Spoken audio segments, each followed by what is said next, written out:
Is the VA loan really a zero down loan? Well, not really. You see, one of the biggest myths or misconceptions I see around educating veterans regarding the VA home loan benefit is regarding the difference between down payment and closing costs. Many veterans mistake the two for the same thing, and they're actually completely different. So in this video, I have broken down 7 key areas that veterans need to know about that have costs associated with them leading up to homeownership. And I've also, as a bonus tip, added in a specific way for you to get those costs covered or even removed. Before I jump into the video, I have a free resource for you. I created an ebook that outlines everything veterans need to know about the VA loan, from how to get your certificate of eligibility, what are the funding fees, and also smashing myths, along with providing you with a home buying checklist. My personal favorite in the entire ebook is showing you how to build wealth using your VA home loan benefit. If you want to get your hands on that resource guide, all you have to do is click the link in the description below and we'll give you access to download that ebook. I hope that provides a ton of value to you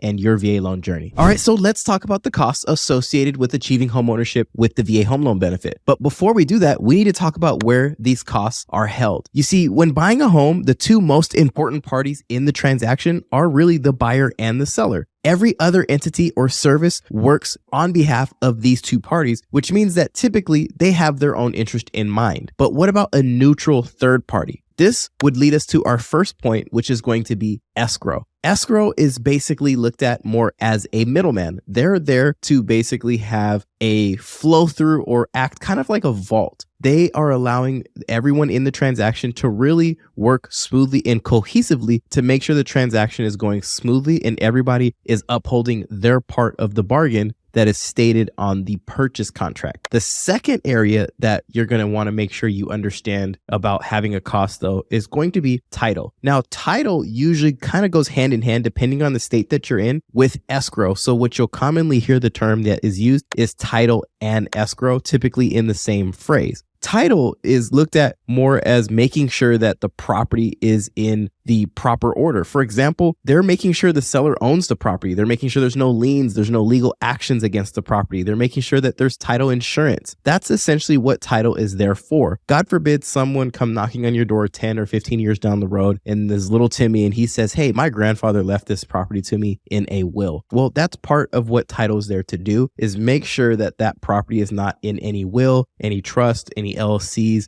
along with many other things as well. But that's part of one of the things that you're paying for to also help protect your asset. Now, one important note that I need to make sure that I emphasize here is when title and escrow fees are paid. These are actually paid at closing, at the time that you are basically making these final signatures on the documents of the property that you are buying. They're not paid up front or paid as more of a trickling effect where you're just kind of paying things as you go. This is more of a lump sum charge that you're going to be paying at the end of the closing or purchasing process. The next thing we need to talk about is what's known as the earnest money deposit. And this is essentially you putting up money that is being held in escrow, that is in that vault or with that middleman, to show that you're going to act in good faith based on your contract. For example, if you're going to purchase a property and you have submitted an offer for $300,000, the money that you are going to put in escrow as that earnest money deposit, or EMD, is essentially there to show the seller, hey, if I breach my contract for any reason and it's in a wrongful manner,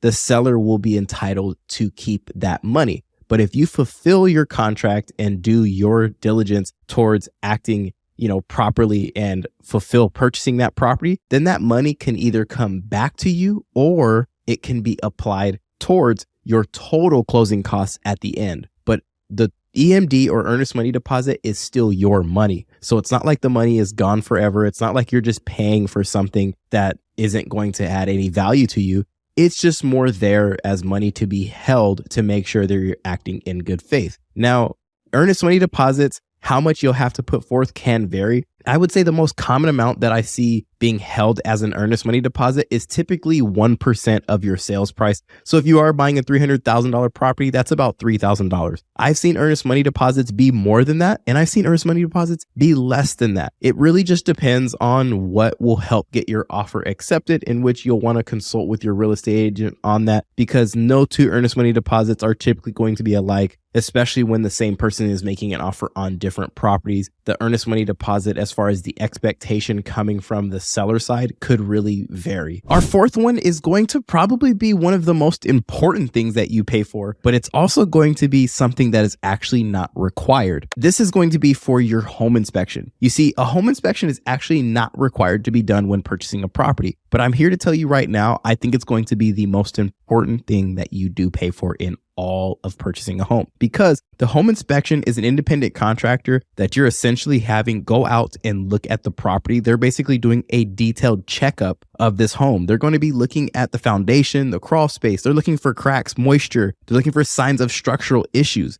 They're going to look at your roof and your attic. They'll look for missing shingles, any leaks. They'll look for signs of pests. They're going to check your exterior, your interior, your windows, your doors. You get the point. They are going through every nook and cranny of that property. They're going to be there for hours on end. You're not required to be physically at the home inspection the entire time the inspector is there. Typically, people do show up towards the end of the inspection. They'll usually give you a time on when they would tell you to arrive, so that way they can point out certain things to you as well. This is not so that the home inspector can reveal that this property is a full-on deal breaker. It's more just to make sure that what you're purchasing is just, you're making a very sound investment, that the property is in a good structural position, right? What you don't want to do is go and make a $500,000 mistake, as I use as an example. The home inspection, though, is not required.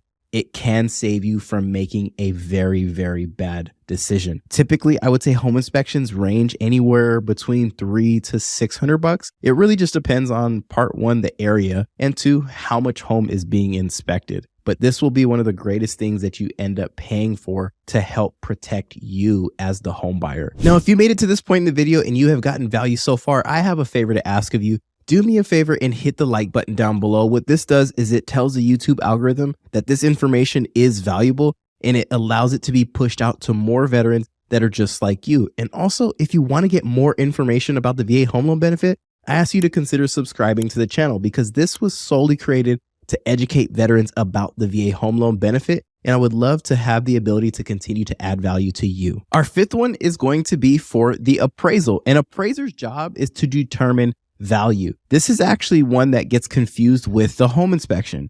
You see, as I mentioned, what a home inspector does, an appraiser is actually just there to make sure that what you are purchasing is actually worth it. They're not going to go through every nook and cranny like your home inspector will. An appraiser's job is actually not as detailed as people realize when it comes to physically being at the property, more so when it comes to what they have to do in terms of research and data gathering that they're doing away from the property. So what they're also looking for is comparables. They're looking for like or similar properties to the property that you're purchasing, typically within a small radius, to make sure that what has sold recently in that area is of a similar price point. And they also do factor in certain data in regards to appreciation as well. But the appraiser's job is solely to determine value, to make sure that what you are purchasing is actually worth what you're under contract for. The sixth area that you need to know about being charged is going to be by your lender, and this is known as lender fees.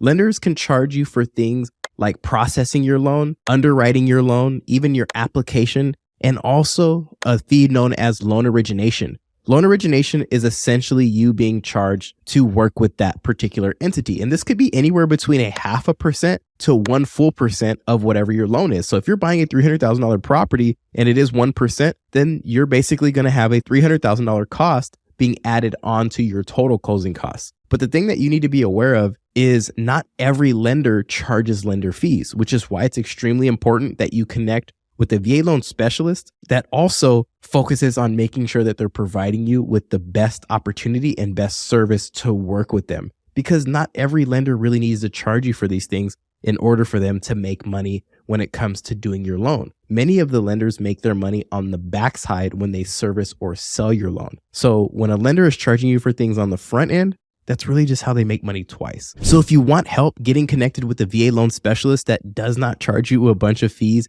in order for you to get the VA loan that you're looking for, you can reach out to me and my team. I'll link all my info in the description below, or you can shoot me a text at the number listed above, and we'll be happy to help point you in the direction with your VA loan journey. And the seventh thing you need to be aware of paying for is going to be the VA funding fee. but this can be paid in a few different ways. One way, it can be paid up front, but this is actually the least common way that it's done. It's actually most commonly paid into your loan, essentially being rolled into your total loan to affect your monthly payment. This typically affects your monthly payment anywhere between, I would say, $40 to $60 per month on average. It really just depends on how much home that you're actually buying. But the VA funding fee is also dependent on a couple of factors. You see, if you're purchasing a property and you're using your VA home loan benefit for the first time, your VA funding fee is going to be 2.15% of whatever the sales price is on the home that you are buying. If you are using your VA loan for subsequent use, which essentially means that you're using it for the second, third, or fourth time, it is going to be 3.3%, which is slightly higher. But there's actually a couple of other potential funding fees that could be in play as well. You see, even though the VA loan does not require you to put money down, you do have the option to do it, and the VA rewards you if you do. If you decide to put a 5% down payment, your VA funding fee is going to be 1.5%, so slightly lower than both the first time use and actually significantly lower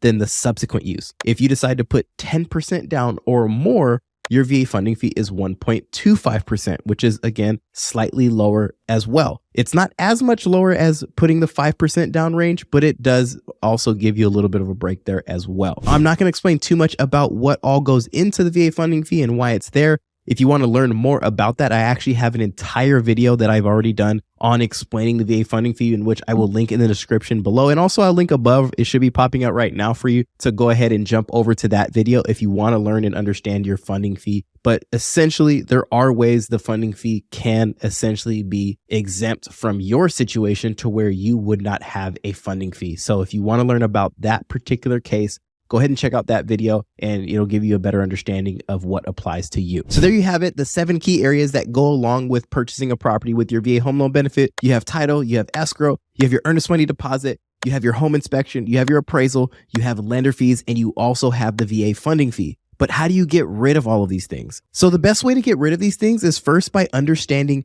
the overall market and also understanding your local market. Minus the VA funding fee, all of the other things that I mentioned are actually very easy to get removed depending on the market that we're in. You see, when people bought properties between really 2020 to even into the mid 2022 year, about a 2.5 year stretch of people purchasing property did not have the ability to get all of these fees or all of these upfront costs covered. And that's simply just due to the supply and demand that we had going on. There were 40 plus people in some cases making offers on the same home, which means that if you're making an offer expecting to get some form of credit or looking to get some form of credit, it was very unlikely that the seller was going to take you seriously or even entertain your offer, because there was probably a better offer out there that was either A, much over asking, or B, wasn't going to ask for very much at all. Well, in the market that we're in now, roughly since the mid 2022 year and into now 2024, home buyers have actually seen a lot more leverage come their way, which means that you have the ability to ask for the seller to cover your closing costs for you. And if you're buying a new construction property, you have the ability to ask the builder to do that. And that's what's actually most commonly being done for most home buyers. I would say over the course of really the last year, almost every home buyer that I have helped purchase a property has received some form of credit, some more than others, and some being way more to allow them to not have to worry about bringing in anything upfront whatsoever. Now, all of these things are negotiable, which means that they are not guaranteed, but they are very common in today's market. So it's important to work with a VA knowledgeable lender and also a VA knowledgeable real estate agent that has experience in understanding how to help you find the best deal. If you want to get connected with a VA knowledgeable realtor and a VA knowledgeable lender like myself, reach out to me. My info is in the description below, or you can even schedule a discovery call with me and my team, and we'll be happy to connect you